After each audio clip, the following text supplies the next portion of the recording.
welcome back to One Bills Live. Chris Brown, Steve Tasker, joined by Ray Davis, and as close to One Bills Drive as we can possibly get. We are literally in the parking lot now due to some limitations in the studio.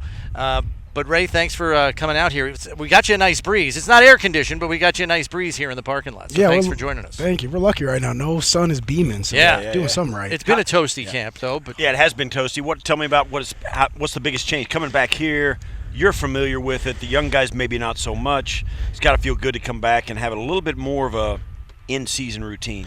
Yeah, it feels good to be back. Be able to be back with the staff and, the cafeteria. Obviously, that's a big one for us, just being back, getting our meals right. And then on top of that, just being in your own locker, using the facility, being able to go home. There's so many joys of coming back, but then you miss it because the camaraderie that you build in the dorms. Yeah, you go home, you're by yourself. And the dorms, you're sitting there, guys are playing Catan and playing games. Like, you just build that chemistry. You miss it a little bit. Did you ever think a performance on the field in the NFL would be headlined by you kicking more than running or catching a football? Did you ever think that would come to pass? No.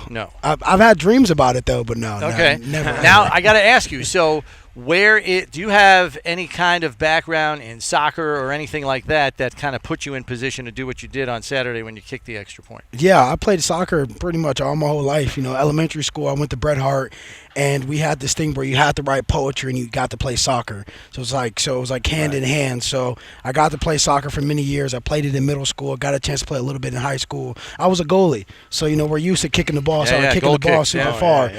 So that was kind of my background on it. That's why when we got the soccer shoe, it was easy to put on. I knew how to kick the ball. I wasn't no toe kick guy. Yeah, you shrunk out of the goalie spot, right? You used the laces. I was gonna say you grew into it, but then I was athletic. All those guys are like 6'6". Hey man, what did they say? What's it saying? Heart over height. Right? Heart over height. Or is it? Okay. Or is it not the size of the dog in the fight and the dog, all that stuff. Yeah, same I've thing. heard those. What's going to be different about the offense this year? What are you noticing that maybe's happened a little more, a little less, a little different? I'll be honest. Besides some of the new accusations we obviously got, I think it's still the same mantra. Everybody eats, right? Everybody's going to come in and do their part. And I think Joe, as an offensive coordinator, his job is just to put everybody's skills, on display, and I think that we continue to do that with having 17 back there, leading the charge, and you got 4, you got a lot of guys who just are used to, who've been in the offense for so long. Now we got to get the guys who's new to get acclimated to it, so when it's time for them to eat, we could be able to celebrate them and continue to get this boat moving. How nice was it to get kind of James back into the fold? That trio that you guys ran with last year, as we know, was super successful. You're going to run it back again this year. How nice is it to get him back in the fold and just into, the run of practice? Yeah, it's good to see James out there. It's always good to see James out there. That's how we got some exciting things happening. When he's using his playmaking ability, then obviously, again, having Ty being our third down back and protection and running routes. So to have all three of us back there has been pretty good to have James back, but truth be told, I think there's so many good things with having 3 guys when you have a running back by committee. Guys are healthy, guys are fresh, and we all bring a different asset of skill to the game. And when you don't know who can do what, that's scary for a defensive coordinator. So I know this might be getting out a little ahead of the game here, but this next week and the next couple of days, you're going to be headed to Chicago. A couple of days of practice with those guys, travel. What's the message you've been getting about getting prepared for that? I know you're just trying to take it one play at a time, forget about even tomorrow until today's over, right? But how's that on the horizon?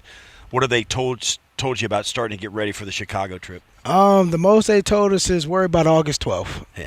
That's kind of the most. That's what we talked about today. Just worry about today. Be where your feet is, and when we get there is when we get there. But it's a chance to compete. It's a chance to just go out there and dominate in practice. And when you get to practice against people who you get to play against that upcoming Sunday, you get to see your opponent hand to hand and see what they're good at, see what their tendencies. I think that's pretty good for the young guys. It was pretty good for me last year when we went to Pittsburgh. It felt a sense of confidence, be able to go out there and play against them when we practice, and then let the practice transition to the game. So we're focused on right now, but when that time comes, those guys will be ready. What was the general consensus from the coaching staff after you had a chance to review the game film offensively from last Saturday? Because maybe not exactly a fast start, but after you guys got rolling, you kind of strung some scoring drives together.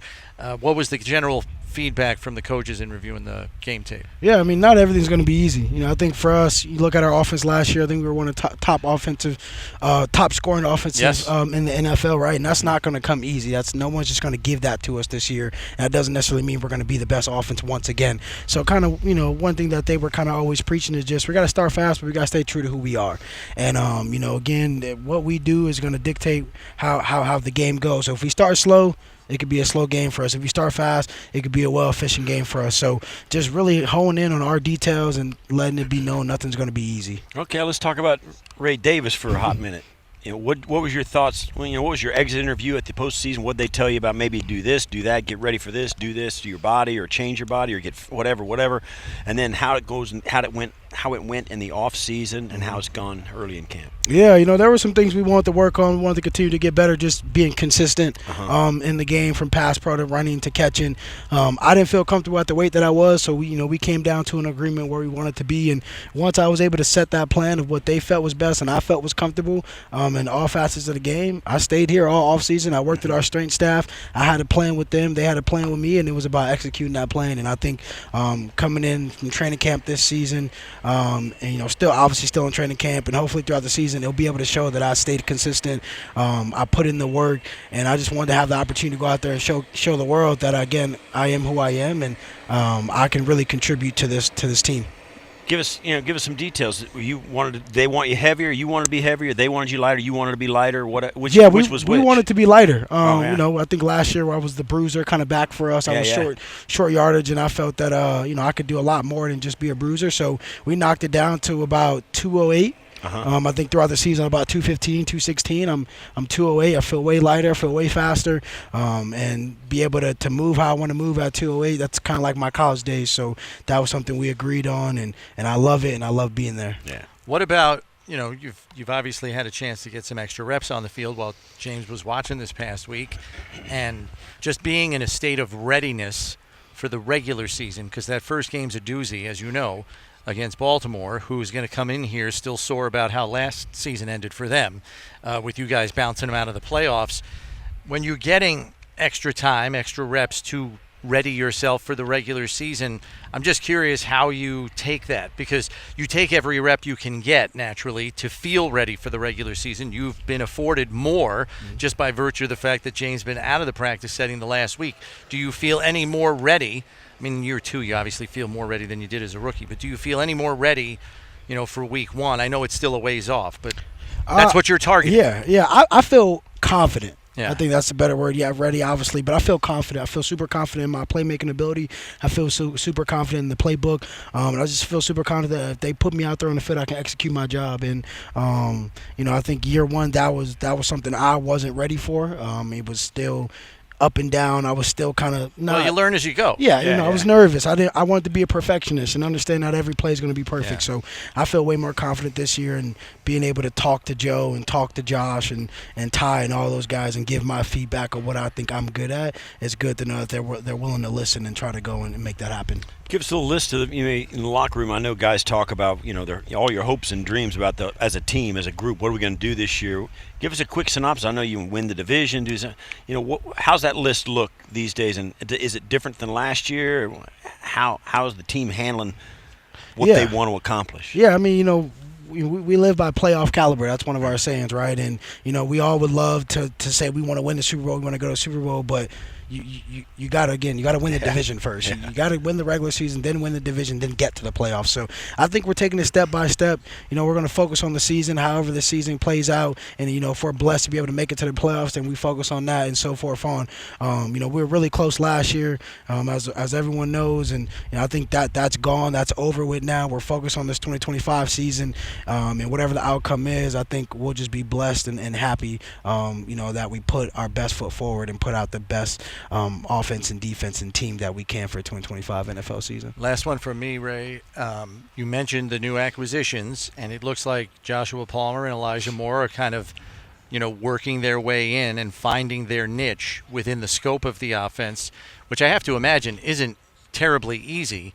When you have one that was as successful as yours was last year, it's like, well, where do I fit in here? How do you feel like those guys are acclimating to this new offense in this new environment for them? Very well. Just looking at it from the outside in and looking at Joshua Palmer get into the routine, working with Josh. I think we all saw it on Hard Knocks last week where they were trying to build that connection on the fade ball. So seeing that they're putting in that work after practice so those two could really connect. Same thing with E being being in the slot, being outside, kind of mixing around, seeing his skill set and what he brings to the table. I think they're going to be great accusations, but they're already accusations. I think they're going to be great people for our offense and what they can do. And Joshua Palmer is a great guy. He's quiet, but he works hard, and I think a lot of our receivers are seeing that veteranness in him of coming in and grabbing his hard hat and doing what he has to do. So both of those guys are huge pickups for us, and they're going to continue to be huge throughout the season. Ray, thanks for coming on, man. Appreciate it. It's good to see you again. Yeah, I appreciate you. Thank you. All right, that's Ray Davis joining us here in the parking lot at One Bills Drive. Wherever we are, Ray is there with us, so we appreciate you